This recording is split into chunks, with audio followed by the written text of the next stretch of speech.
বাংলায় বাংলাদেশের বিভিন্ন প্রান্তে উনি ওয়াজ করতে যান, ভারতেও যান বিভিন্ন জায়গায় ওয়াজ করার জন্য। তো উনি আমাদেরকে ভালোবাসেন, এই জন্য ওনার অনেক কর্মসূচি থাকার পরেও এগুলো ক্যান্সেল করে এখানে আসেন ওনার ভালোবাসার কারণে।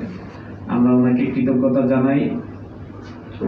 তো এখানে আরো অনেকে আসবেন আমাদের, আমরা আজকে সবাইকে বলেছি আসলে ইফতার তো অনেক নানান কিছু দিয়ে আমরা ইফতার দিতে পারি, এর আগেও করেছি, কিন্তু আমাদের সবার একটা ইচ্ছে ছিল একটু খিচুড়ি খাওয়া বা একসাথে হওয়া।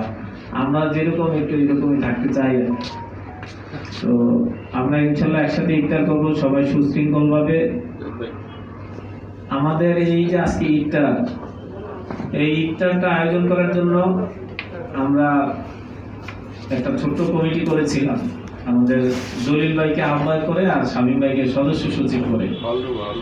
তো ওনারা আলহামদুলিল্লাহ ভালো আয়োজন করেছে ইনশাল্লাহ। আমাদের